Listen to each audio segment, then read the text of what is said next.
Now, although I'm trying to produce an infinite lava system / energy system, I do currently have a few industrial craft machines set up at the top here for a generator there, just hanging in the window. Just a quick generator, geothermal generator, storage units, transformers, and a few machines. Yeah.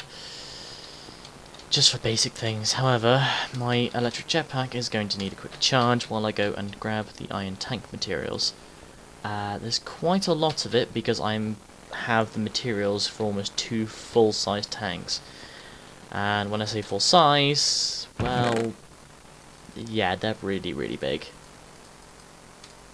8 valves, quite a lot of iron wall, and iron tank gauge. Now all of these things are made with this rolling machine here. It requires megajoule energy to run, however it acts like a crafting bench once done, so it takes time. You could almost say it's like an automatic crafting bench, but it requires megajoule energy rather than an engine and a redstone wooden pipe extracting it. Takes a bit longer as well. I'm gonna need some more food. Yeah. Now, with the rolling machine, crafting area comes up, you put 4 iron in a square, normal iron, and it comes up with, well, let's see, press R over this, it produces iron plates. So it's the rolling machine, here's the GUI for it. Put them like that, in any of the 4 slots anyway, it doesn't really matter, just as long as it's a 2x2 square of iron. Produces 4 iron plates, so effectively every single ingot, every single ingot can produce 1 iron tank wall block.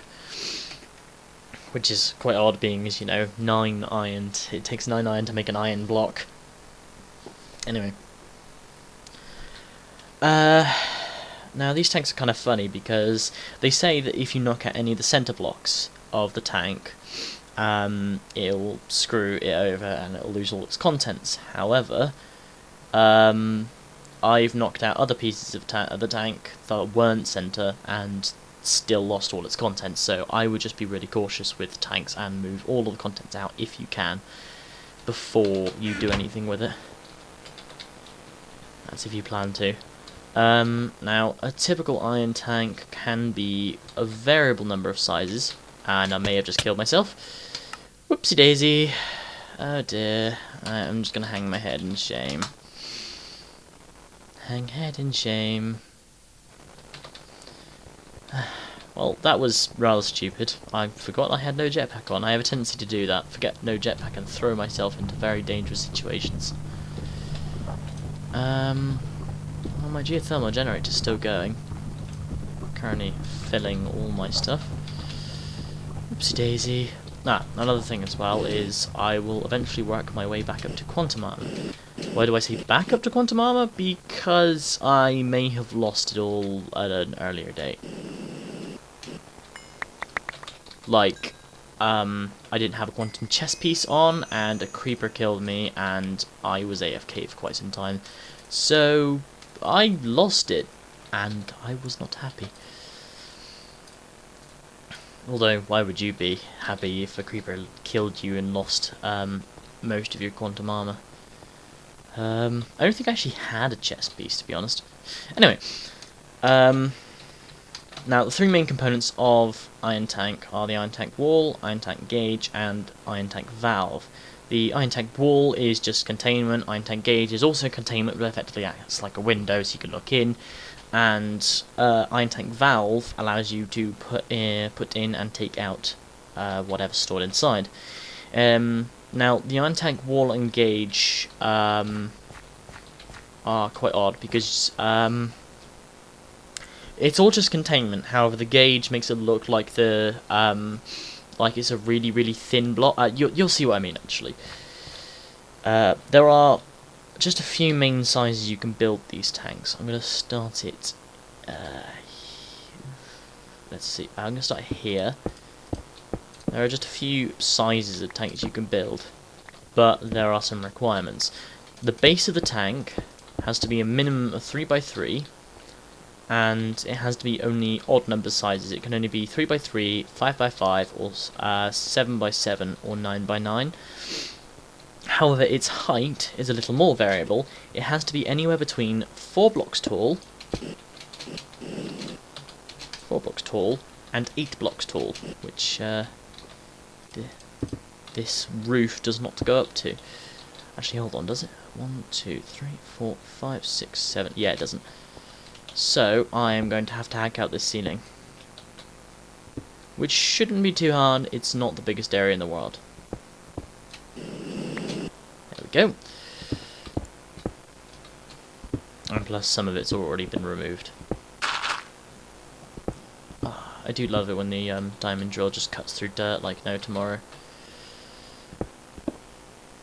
There we go. Anyway, I tend to make my bases like this. We are a block above bedrock. I could make a slight difference, actually. I think I'm going to sink the iron tank into the floor, just a single block. Actually, no, that's a bad idea, in case I want to get underneath it more readily. Because of the bedrock being only a block underneath, or the start bedrock being only a block underneath, trying to get underneath this thing would be kind of annoying if I sink this into the floor. That's 5x5. Now, I'm going to go for the full-blown size tank. It's going to be a bit bigger than 5x5.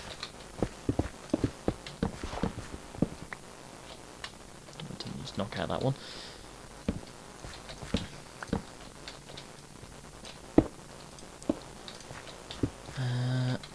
Now, this will be 7x7. But it's still not big enough.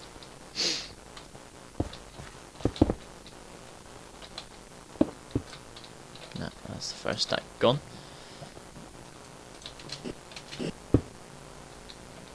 That's 8x8. 1, 2, 3, 4, 5, 6, 7, 8, 9. There we go. 9x9. Now this thing seems like such a huge structure already. And it is, to be honest. It's actually massive. It's insane. But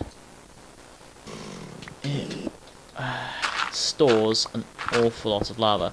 Every single block, both inside the tank and part of the tank itself, acts as a storage for lava, or water, or whatever you want to store in this. You can store anything from water to lava, to biofuels, to water, to... Wow, actually, what is there that you can store in this? I'm sure you can store just about anything you want, really. NEI, liquid nitrogen, glass, DNA. I know you can store DNA in this. I've seen someone have about a tank about half this size in base, and about up to the same height, but half filled with bee DNA. That was quite a sight. And bees is something else we'll get around to as well. Forestry is confusing for some people, and the bees took me a while to learn. But I'm sure we'll manage it. Now, there is lava nearby. I wouldn't be surprised if it tries to break through. Come on. Nope, I'm not close enough. So I'll have to do this one as well. Oh, no, that one's a block too high. There we go. Wow, it's not a block too high. It won't be a block too high shortly. But there we go. Now the annoying thing is I kind of have to hover like crazy with the jetpack, so I'm going to go into hover mode. While pressing spacebar to fly, you can press M, and it won't use power anywhere near as fast. So if you're not particularly fond of going up and down very quickly, it will kind of like slow your descent, so you won't fall at a particularly fast rate, but at the same time you can't really go up very quickly. No valve, you're not meant to be there. That's the issue I have with this, is when it tries to replace the stack you're holding in your hand with something different, it doesn't always get it right. It's like, oh, is this what you had in your hands? No, it isn't. I had. Oh, that's the rest of the valves. I had more iron tank wall in my inventory, but you give me iron tank valve. It's an odd one. I'm not entirely sure why it does it. I generally leave the roofs of my tanks as glass because I like to remove an extra couple of layers on top and sometimes sit on top of my tank staring at the lava. So I'm going to glassify this entire thing. Oopsie daisy. Now, I'll try and classify this area first so I don't fly into it like that.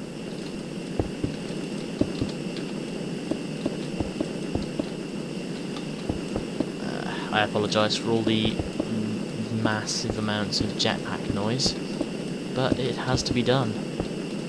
No way I can get this properly built otherwise. There we go, and the extra bit there by accident. There we go. Now, as for valves, the roof and the base don't really need them. I tend to place my valves for putting lava in and taking it out at just the top and the bottom of the sides. In this particular case, I'm going to want the valves for this stuff to be up here.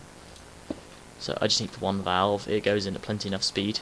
And I'm going to want valves for taking out lava to come out here. Probably about here and here. Now, I don't know how fast I want it. Generally, it's fine for speed. So, actually, what I'm going to do is place it there instead, and place another valve here just in case. You can have as many valves as you want in one tank, but I just recommend 4. If you have the resources, you can always make more valves. So leather, iron plates, and iron bars. You can make more valves and just have every single side, top and bottom, having a valve like here, here, here, here, here, here, here, and here. Allows for very fast. Allows you to put lava in and out, or liquid of any kind, in and out very fast. But you probably won't use all your valves. I tend not to make them like that because there's no real point. Now, the iron tank gauge comes in. There's one beautiful thing about this, the way this kind of tank works, is once you're done, the tank noticeably becomes one structure. And you'll see that very shortly if I can actually build this thing at any great speed.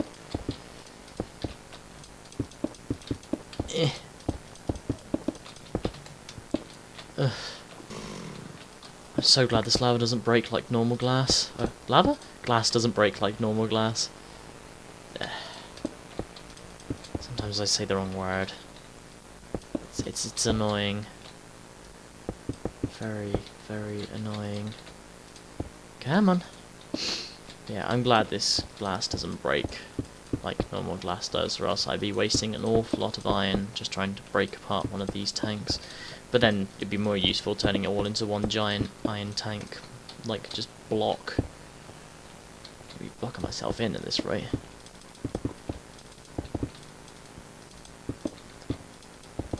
There we go. Nope. Nope, just a bit more glass will do it. Not more valves. Now, you can leave the centre of this hollow. Well, I say you can leave the centre of this hollow. You kind of have to. Putting anything in the centre. Never seen anyone do it, but I'm going to assume it completely disrupts the structure. I can speak now. Legitimate. There we go. Right, and this stupendously large structure. Just one block left. See how it is now?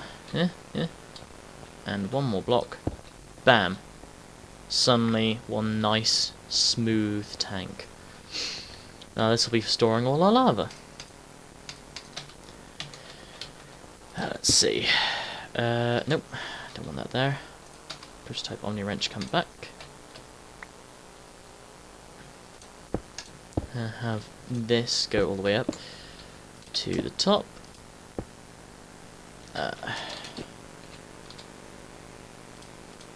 There we go.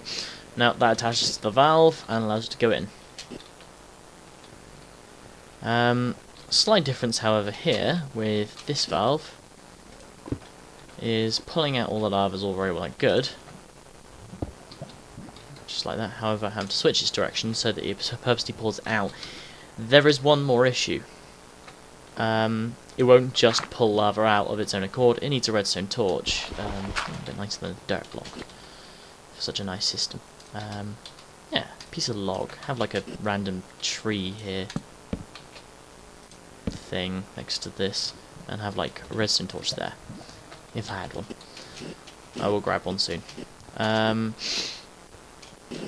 yeah, this particular tank can store 10,368,000 millibits of lava, which equates to 10,368 buckets worth of lava. That's quite a lot, especially when you consider that that's 20,000 EU per bucket's worth. And if I just quickly crunch the numbers on a calculator I handily have here, 10,368. That comes to a storage capacity of 207 million EU, effectively, would be stored in that when it's full. Now, I don't know about you, but that's a lot. And this is based on geothermal generators, not combustion engines, and combustion engines are even better than this. But that's for IC2. It's quite useful. However, we currently have nothing in it. So I'm going to do a few things. First off, I'm going to retrieve a redstone torch for that. I'm going to retrieve a load of netherrack for this. I'm also going to retrieve our mass supply of lava cells I had accumulated earlier to put into this tank. And I'm going to fire up the system. Might help if I took off hover mode. There we go. Space plus M. Much better.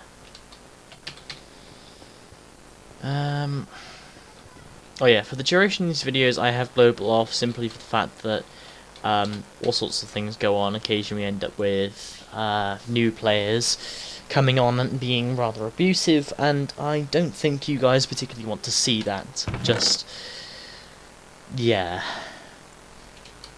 It's annoying enough when people on the server have to see it. Let's see. Redstone torch. One right there. Lava cells are currently upstairs. Now, I haven't quite finished building the houses and rooms and everything they're going to do, but there's quite a lot. Quite a few lava cells. I did spend an awful lot of tin on this. And I need to fill my lab pack so that I can go for netherrack. But while that does, and yes, I didn't forget my jetpack this time, so I'm not going to leap to my death. That was very silly of me. I know, I'm going to jump down this giant hole. Oh wait, where's my jetpack? Damn it! Now, giant tank. Shove cells in there, and suddenly lava. Now, this lava doesn't produce light like normal lava does, so don't expect it to light up a whole room or anything. But yeah. As you can see by the rate of consumption by the cells, the number of ticks is basically the rate of consumption. It's not looking particularly healthy, is it? I'm pretty sure if you measured the time it took from, say, 10 cells to go down, and the number of seconds on this video that pass, you'd be able to figure out the speed at which this server's going. But as you can see, it's kind of flickering wildly. But it's a server under great load, and I think it does quite well. Come on. So there, 64,000. I just have to keep adding these. Left one behind. Now, I nearly have enough materials for 2 of these tanks, actually. I never finished the second tank completely, but then at the same time I was not really worried about it because I wanted to build the engines and the magma crucibles necessary to actually be worth running a tank of that size. And to be honest, I don't think this number of magma crucibles and engines is worth of this tank, so who knows. All I know is I can't really fire up this system. Just change that thing's direction. Can't really fire up this system until until I have a load of netherrack and I put in all this initial lava. Hopefully by the time I get back to the surface, my lab pack should be charged.